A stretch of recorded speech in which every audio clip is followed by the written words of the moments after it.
ನಮಸ್ಕಾರ ಸ್ನೇಹಿತರೆ, ಇದೀಗ ತಾನೇ ಬಂದ ರಾಜ್ಯದ ಮಾಹಿತಿಗಳು. ಗೃಹಲಕ್ಷ್ಮಿ ಯೋಜನೆಯ ಮತ್ತೊಂದು ಕಂತು ಬಿಡುಗಡೆ, ಅನರ್ಹರ ಪತ್ತೆಗೆ ಅಧಿಕಾರಿಗಳು ಕ್ರಮ ವಹಿಸಿ ಅಂದ ಸಿಎಂ ಡಿಕೆ ಶಿವಕುಮಾರ್ ಅವರು. ಈ ಕೆಲಸ ಮಾಡಿದರೆ ಮಾತ್ರ 2,000 ರೂಪಾಯಿ ಜಮಾ. ಗೃಹಲಕ್ಷ್ಮಿ ಯೋಜನೆಗೆ ಹೊಸ ನಿಯಮಗಳು ಜಾರಿಗೆ. ವಿಡಿಯೋನ ನೀವು ಸ್ವಲ್ಪನೂ ಸ್ಕಿಪ್ ಮಾಡಬೇಡಿ. ಮತ್ತೊಂದೆಡೆಯಲ್ಲಿ ಡಿಕೆ ಶಿವಕುಮಾರ್ ಅವರು ಮುಖ್ಯಮಂತ್ರಿ ಆಗಿ 2 ತಿಂಗಳು ಕಳೆದಿಲ್ಲ. ಆಗಲೇ ಸತೀಶ್ ಜಾರಕಿಹೊಳಿ ಅವರ ಪುತ್ರಿಯಿಂದ ಒಂದು ಸ್ಫೋಟಕ ಹೇಳಿಕೆ ಬಂದಿದೆ. ಅದು ಕೂಡ ನೋಡೋಣ. ಇನ್ನು ಮುಂದೆ ವಾಹನ ನಿಲ್ಲಿಸುವವರ ಮೇಲೆ ಕ್ರಮ ತೆಗೆದುಕೊಳ್ಳಲು ಮುಂದಾದ ಸಚಿವ ಕೃಷ್ಣ ಬೈರೇಗೌಡ ಅವರು ಈ ರೀತಿಯಾಗಿ ಅಡ್ಡಾತಿಡ್ಡಿ ವಾಹನ ಹಾಕಿದ್ರೆ ಕಠಿಣ ನಿಯಮ ಏನದು ಎಂಬುದನ್ನು ಕೂಡ ನೋಡೋಣ ಸ್ನೇಹಿತರೆ. ವಿಡಿಯೋನ ನೀವು ಸ್ವಲ್ಪನೂ ಸ್ಕಿಪ್ ಮಾಡಬೇಡಿ. ಕರ್ನಾಟಕದ ಜನತೆಗೆ ಮತ್ತೊಂದು ಗುಡ್ ನ್ಯೂಸ್ ಕೊಟ್ಟ ಡಿಕೆ ಶಿವಕುಮಾರ್ ಅವರು ಇನ್ನು ಮುಂದೆ ಮನೆ ಬಾಗಿಲಿಗೆ ಬರುತ್ತೆ ಜಾತಿ ಮತ್ತು ನಿವಾಸಿ ಪ್ರಮಾಣ ಪತ್ರ. ಹೊಸ ಅಭಿಯಾನಕ್ಕೆ ಚಾಲನೆ ಕೊಟ್ಟ ಡಿಕೆ ಶಿವಕುಮಾರ್ ಅವರು ಯಾವ ರೀತಿ ಅರ್ಜಿ ಹಾಕಬೇಕು, ಮನೆಯಲ್ಲೇ ಕುಳಿತು ಹೇಗೆ ಅರ್ಜಿ ಸಲ್ಲಿಕೆ ಮಾಡಬೇಕು, ಈ ಎಲ್ಲ ಮಾಹಿತಿಗಳನ್ನು ಡೀಟೇಲ್ ಆಗಿ ನೋಡೋಕ್ಕೂ ಮೊದಲು ನೀವು ಸುದ್ದಿ 9 ಯೂಟ್ಯೂಬ್ ಚಾನಲ್ಗೆ ಮೊದಲು ಬಾರಿ ಭೇಟಿ ಕೊಡ್ತಾ ಇದ್ರೆ ದಯವಿಟ್ಟು ಸಬ್ಸ್ಕ್ರೈಬ್ ಆಗಿ ಪಕ್ಕದಲ್ಲಿ ಕಾಣಿಸುವ ಗಂಟೆ ಕೂಡ ಒತ್ತಿದ್ರೆ ಕರ್ನಾಟಕದ ಮಾಹಿತಿಗಳು ನಿಮಗೆ ಸಿಗುತ್ತವೆ. ವಿಡಿಯೋಗೆ ನೀವು ಲೈಕ್ ಮಾಡ್ತಾ ವಿಡಿಯೋನ ಪೂರ್ತಿಯಾಗಿ ನೋಡಿ. ಬನ್ನಿ ಸ್ನೇಹಿತರೆ, ಎಲ್ಲ ಸುದ್ದಿಗಳನ್ನು ಡೀಟೇಲ್ ಆಗಿ ನೋಡೋಣ. ನೀವು ಕೂಡ ಗೃಹಲಕ್ಷ್ಮಿ ಯೋಜನೆ ಫಲಾನುಭವಿಗಳಾಗಿದ್ರೆ ಈಗಲೇ ವಿಡಿಯೋಗೆ ಲೈಕ್ ಮಾಡಿ ಮತ್ತು ನಿಮ್ಮ ಬ್ಯಾಂಕ್ ಖಾತೆಗೆ 2,000 ರೂಪಾಯಿ ಜಮಾ ಆಯ್ತಾ ಕಮೆಂಟ್ ಮಾಡಿ. ಯಾಕಂದ್ರೆ ಸರ್ಕಾರ ಈಗ 31ನೇ ಕಂತನ್ನ ಬಿಡುಗಡೆ ಮಾಡಿದೆ. ಹೌದು, ಜುಲೈ 16ರಂದು 2,400 ಕೋಟಿ ರೂಪಾಯಿ ಹಣವನ್ನ ಸರ್ಕಾರ ಜಮೆ ಮಾಡಿದ್ದು ರಾಜ್ಯದ 1,20,00,000 ಫಲಾನುಭವಿಗಳಿಗೆ ಈ ಬಾರಿ ತಲಾ 2,000 ರೂಪಾಯಿ ಜಮೆ ಮಾಡಲಾಗಿದೆ. ಹೌದು ಸ್ನೇಹಿತರೆ, ನೀವು ಕೂಡ ಗೃಹಲಕ್ಷ್ಮಿ ಯೋಜನೆ ಫಲಾನುಭವಿಗಳಾಗಿದ್ರೆ ನಿಮ್ಮ ಬ್ಯಾಂಕ್ ಖಾತೆಯನ್ನು ಚೆಕ್ ಮಾಡಿಕೊಳ್ಳಿ. ಅಂದ ಹಾಗೆ ಸರ್ಕಾರ ನಿಮಗೆಲ್ಲರಿಗೂ ಗೊತ್ತಿರುವಂತೆ ಅನರ್ಹರ ಪತ್ತೆಗೆ ಕೈ ಹಾಕಿದೆ. ಇದೀಗ ಗೃಹಲಕ್ಷ್ಮಿಯ ಅನರ್ಹರನ್ನ ಪತ್ತೆ ಮಾಡಿ ಅವರನ್ನು ಫಲಾನುಭವಿಗಳ ಪಟ್ಟಿಯಿಂದ ಹೊರಗಿಡಿ ಎಂದು ಅಧಿಕಾರಿಗಳಿಗೆ ಕಟ್ಟುನಿಟ್ಟಿನ ಸೂಚನೆ ಕೊಡಲಾಗಿದೆ. ಹೌದು, ಗೃಹಲಕ್ಷ್ಮಿ ಯೋಜನೆಯಡಿಯಲ್ಲಿ ಅನರ್ಹ ಫಲಾನುಭವಿಗಳನ್ನು ಗುರುತಿಸಿ ಸರ್ಕಾರದ ಅನುದಾನ ದುರುಪಯೋಗವಾಗದಂತೆ ನೋಡಿಕೊಳ್ಳುವುದು ಮಹಿಳಾ ಮತ್ತು ಮಕ್ಕಳ ಅಭಿವೃದ್ಧಿ ಇಲಾಖೆ ಅಧಿಕಾರಿಗಳ ಜವಾಬ್ದಾರಿಯಾಗಿದೆ ಎಂದು ಶಿಡ್ಲಘಟ್ಟ ತಾಲೂಕು ಗ್ಯಾರಂಟಿ ಯೋಜನೆಗಳ ಅನುಷ್ಠಾನ ಪ್ರಾಧಿಕಾರದ ಅಧ್ಯಕ್ಷ ಎಚ್.ಎಂ. ಮುನಿಯಪ್ಪ ಎನ್ನುವರು ಹೇಳಿಕೆ ಕೊಟ್ಟಿದ್ದಾರೆ. ಇತ್ತೀಚೆಗೆ ನಡೆದಂತ ಪ್ರಗತಿ ಪರಿಶೀಲನಾ ಸಭೆಯಲ್ಲಿ ಮಾತನಾಡಿದ ಇವರು, ಗೃಹಲಕ್ಷ್ಮಿ ಯೋಜನೆ ಫಲಾನುಭವಿಗಳ ಪೈಕಿ ಕೆಲವರು ಮೃತಪಟ್ಟಿದ್ರು, ಅವರ ಬ್ಯಾಂಕ್ ಖಾತೆಗೆ ಹಣ ಜಮೆ ಆಗುತ್ತಿರುವ ಪ್ರಕರಣ ಕಂಡು ಬರುತ್ತಿವೆ. ಇಂತಹ ಲೋಪಗಳು ಸರ್ಕಾರದ ಹಣದ ದುರುಪಯೋಗಕ್ಕೆ ಕಾರಣವಾಗುವ ಸಾಧ್ಯತೆ ಇರುತ್ತೆ. ಹಾಗಾಗಿ ಫಲಾನುಭವಿಗಳ ಮಾಹಿತಿಯನ್ನು ಕಾಲಕಾಲಕ್ಕೆ ಪರಿಶೀಲಿಸಿ ಅನರ್ಹರನ್ನು ಪಟ್ಟಿಯಿಂದ ಕೈ ಬಿಡುವಂತೆ ಅಧಿಕಾರಿಗಳು ನೋಡಿಕೊಳ್ಳಬೇಕು ಎಂದು ಸೂಚನೆ ಕೊಟ್ಟಿದ್ದಾರೆ. ಗ್ಯಾರಂಟಿ ಯೋಜನೆಗಳು ಅರ್ಹ ಫಲಾನುಭವಿಗಳಿಗೆ ಮಾತ್ರ ಸಮರ್ಪಕವಾಗಿ ತಲುಪಬೇಕು. ಯೋಜನೆಗಳ ಅನುಷ್ಠಾನದಲ್ಲಿ ಪಾರದರ್ಶಕತೆ, ಜವಾಬ್ದಾರಿ ಹಾಗೂ ಇಲಾಖೆಗಳ ನಡುವಿನ ಸಮನ್ವಯತೆ ಅತ್ಯಂತ ಅಗತ್ಯವಾಗಿದ್ದು ಈ 3 ಅಂಶ ಕಟ್ಟುನಿಟ್ಟಾಗಿ ಪಾಲಿಸಿದರೆ ಯೋಜನೆಗಳ ಉದ್ದೇಶ ಸಾರ್ಥಕವಾಗುತ್ತೆ ಎಂದು ಕಿವಿ ಮಾತನಾಡಿದ್ದಾರೆ. ಅಂದ ಹಾಗೆ ಸ್ನೇಹಿತರೆ, ಇದೀಗ ರಾಜ್ಯ ಸರ್ಕಾರ ಗೃಹಲಕ್ಷ್ಮಿ ಯೋಜನೆಯ 31ನೇ ಕಂತು ಬಿಡುಗಡೆ ಮಾಡಿದೆ. ಆದರೆ ಮುಖ್ಯಮಂತ್ರಿ ಡಿಕೆ ಶಿವಕುಮಾರ್ ಅವರು ಕೂಡ ಕ್ಯಾಬಿನೆಟ್ ಸಭೆಯಲ್ಲಿ ಗೃಹಲಕ್ಷ್ಮಿ ಸಂಬಂಧಿಸಿದಂತೆ ಒಂದು ಮುಖ್ಯವಾದ ಮಾಹಿತಿ ಕೊಟ್ಟಿದ್ದಾರೆ. ಹೌದು, ಫಲಾನುಭವಿಗಳು ಮರು ಪರಿಶೀಲನೆಗೆ ಒಳಗಾಗುವುದು ಕಡ್ಡಾಯ. ಬಯೋಮೆಟ್ರಿಕ್ ಅಥವಾ ಫೇಸಿಯಲ್ ಅಥೆಂಟಿಕೇಶನ್ ಅಂದ್ರೆ ಮುಖ ಚೆಹರೆ ಗುರುತು ದೃಢೀಕರಣ ಮಾಡುವ ಮೂಲಕ ಫಲಾನುಭವಿಗಳು ಮತ್ತೊಮ್ಮೆ ಮರು ಅರ್ಜಿ ಹಾಕಬೇಕು ಎಂದು ಸರ್ಕಾರ ಹೇಳಿದೆ. ಮೃತಪಟ್ಟವರ ಬ್ಯಾಂಕಿಗೂ ಹಣ ಜಮಾ ಆಗುತ್ತಿರುವ ಹಿನ್ನೆಲೆಯಲ್ಲಿ ರಾಜ್ಯ ಸರ್ಕಾರ ಗೃಹಲಕ್ಷ್ಮಿ ಯೋಜನೆ ಮರುಪರಿಶೀಲನೆಗೆ ಮುಂದಾಗಿದೆ. ಸ್ನೇಹಿತರೆ, ಸಿಎಂ ಡಿಕೆ ಶಿವಕುಮಾರ್ ನೇತೃತ್ವದ ಕ್ಯಾಬಿನೆಟ್ ಮೀಟಿಂಗ್ನಲ್ಲಿ ಈ ಬಗ್ಗೆ ಚರ್ಚೆ ಮಾಡಿ ಈಗ ಅಂತಿಮ ತೀರ್ಮಾನ ತೆಗೆದುಕೊಳ್ಳಲಾಗಿದೆ. ಹೌದು, ರಾಜ್ಯದ ಸರ್ಕಾರ ಆಪರೇಷನ್ ಗೃಹಲಕ್ಷ್ಮಿ ಹೆಸರಲ್ಲಿ ನಿಜವಾದ ಫಲಾನುಭವಿಗಳನ್ನು ಗುರುತು ಮಾಡುವ ಕೆಲಸಕ್ಕೆ ಕೈ ಹಾಕಿದ್ದು ಶೀಘ್ರವೇ ಎಲ್ಲಾ ಫಲಾನುಭವಿಗಳು ಮತ್ತೊಮ್ಮೆ ಮರು ಅರ್ಜಿ ಹಾಕಬೇಕಾಗುತ್ತೆ. ಅಂದ್ರೆ ಸ್ನೇಹಿತರೆ, ಹತ್ತಿರದಲ್ಲಿರುವ ಸೇವಾ ಕೇಂದ್ರ, ಕರ್ನಾಟಕವನ್ನು, ಬೆಂಗಳೂರುವನ್ನು ಅಥವಾ ಗ್ರಾಮವನ್ನು ಕೇಂದ್ರಕ್ಕೆ ಭೇಟಿ ಕೊಟ್ಟು ಮರು ಅರ್ಜಿಯನ್ನು ಹಾಕಬೇಕಾಗುತ್ತೆ. ಸರ್ಕಾರ ಶೀಘ್ರವೇ ಅಧಿಕೃತವಾದ ಮಾರ್ಗಸೂಚಿ ಕೂಡ ಈ ಬಗ್ಗೆ ಬಿಡುಗಡೆ ಮಾಡಲಿದೆ. ಅಂದ ಹಾಗೆ ಈಗ ಮತ್ತೊಂದು ಮಾಹಿತಿ ಏನೆಂದರೆ, ತಾಂತ್ರಿಕ ದೋಷದಿಂದಾಗಿ ಗೃಹಲಕ್ಷ್ಮಿ ಯೋಜನೆ ಫಲಾನುಭವಿಗಳು ಜೀವಂತವಾಗಿದ್ದರೂ ಕೂಡ ಮೃತ ಎಂದು ತೋರಿಸಿ ಕೆಲ ಸಮಸ್ಯೆ ಆಗಿದ್ದು ಹಲವು ತಿಂಗಳಿನಿಂದ ಇದೇ ಒಂದು ಕಾರಣಕ್ಕೆ ಎಷ್ಟೋ ಜನರಿಗೆ ಹಣ ಜಮಾ ಆಗಿಲ್ಲ. ಹಾಗಾಗಿ ಈ ಬಗ್ಗೆ ಗಮನ ಹರಿಸಬೇಕು ಎಂದು ಗ್ಯಾರಂಟಿ ಯೋಜನೆಗಳ ಅನುಷ್ಠಾನ ಸಮಿತಿ ಅಧ್ಯಕ್ಷರಾಗಿರುವ ಭರತ್ ಮುಂಡೋಡಿ ಎನ್ನುವರು ಕೂಡ ಅಧಿಕಾರಿಗಳಿಗೆ ಸೂಚನೆ ಕೊಟ್ಟಿದ್ದಾರೆ. ಹೌದು, ದಕ್ಷಿಣ ಕನ್ನಡದ ಜಿಲ್ಲಾ ಪಂಚಾಯತ್ ಸಭಾಂಗಣದಲ್ಲಿ ನಡೆದಂತ ಪ್ರಗತಿ ಪರಿಶೀಲನಾ ಸಭೆಯಲ್ಲಿ ಮಾತನಾಡಿದ್ದಾರೆ. ಶಿಶು ಅಭಿವೃದ್ಧಿ ಯೋಜನಾ ಅಧಿಕಾರಿಗಳು ಮೃತಪಟ್ಟ ಫಲಾನುಭವಿಗಳ ನಿಖರ ಮಾಹಿತಿಯನ್ನು ಪರಿಶೀಲಿಸಿ ಅವರ ಖಾತೆಗೆ ಜಮೆಯಾದ ಹಣವನ್ನು ಸರ್ಕಾರಕ್ಕೆ ಮರು ಜಮಾ ಮಾಡಿಕೊಳ್ಳಲು ಕ್ರಮ ವಹಿಸಬೇಕು.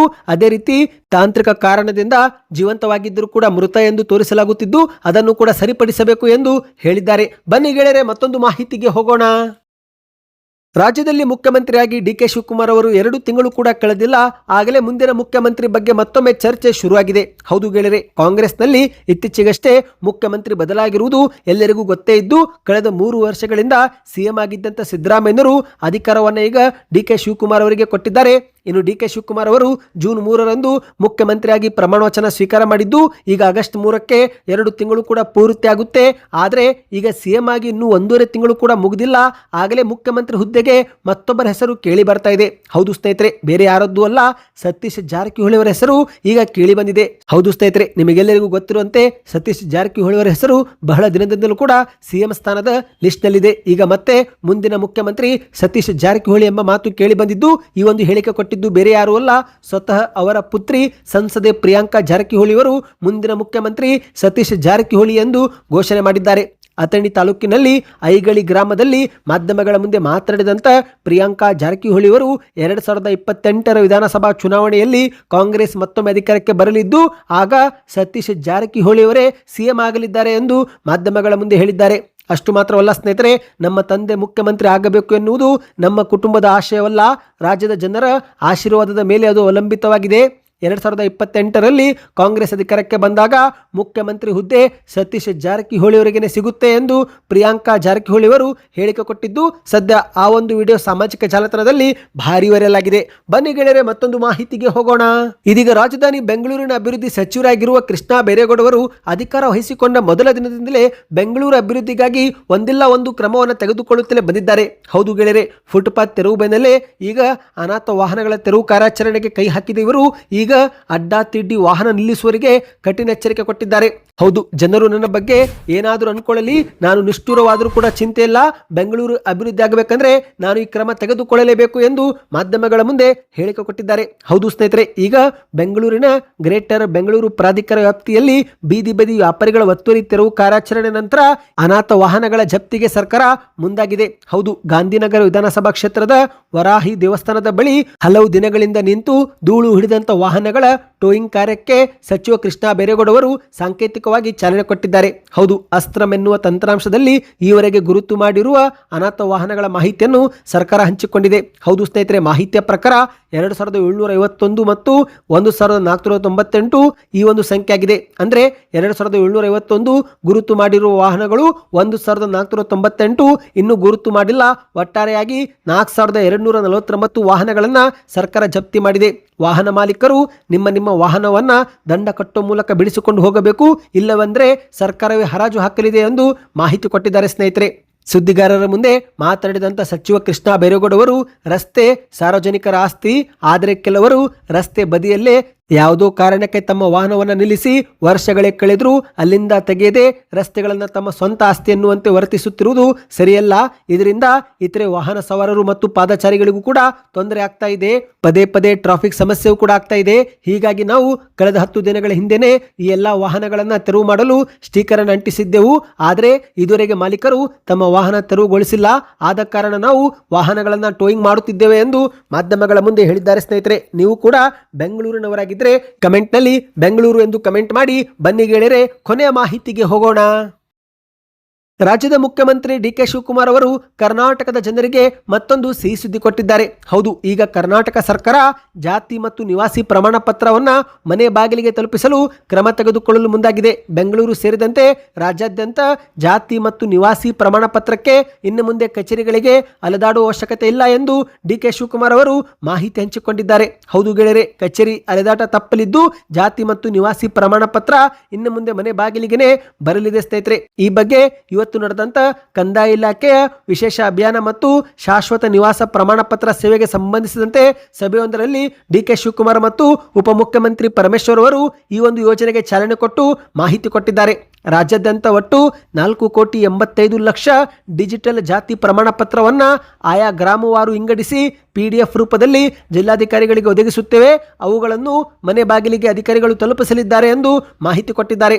ಮನೆ ಮನೆಗೆ ಉಚಿತವಾಗಿ ನೀಡುವ ಈ ಒಂದು ವಿಶೇಷ ಅಭಿಯಾನ ಇಂದಿನಿಂದಲೇ ಪ್ರಾರಂಭವಾಗಿದ್ದು ಶೀಘ್ರವೇ ಮನೆ ಬಾಗಿಲಿಗೆ ತಲುಪಲಿದೆ ಎಂದು ಮಾಹಿತಿ ಕೊಟ್ಟಿದ್ದಾರೆ. ಅಂದಹಾಗೆ ಸ್ನೇಹಿತರೆ, ಸಾರ್ವಜನಿಕರು ಕೂಡ ಉಚಿತವಾಗಿ ಡೌನ್ಲೋಡ್ ಮಾಡಿಕೊಳ್ಳಲು ಕೂಡ ಸರ್ಕಾರ ಒಂದು ವೆಬ್ಸೈಟ್ ಶುರು ಮಾಡಿದ್ದು, ಆ ಒಂದು ವೆಬ್ಸೈಟ್ ಮಾಹಿತಿ ಇದೇ ಒಂದು ವಿಡಿಯೋ ಡಿಸ್ಕ್ರಿಪ್ಷನ್ ಬಾಕ್ಸ್ ನಲ್ಲಿ ಕೊಟ್ಟಿದ್ದೇನೆ.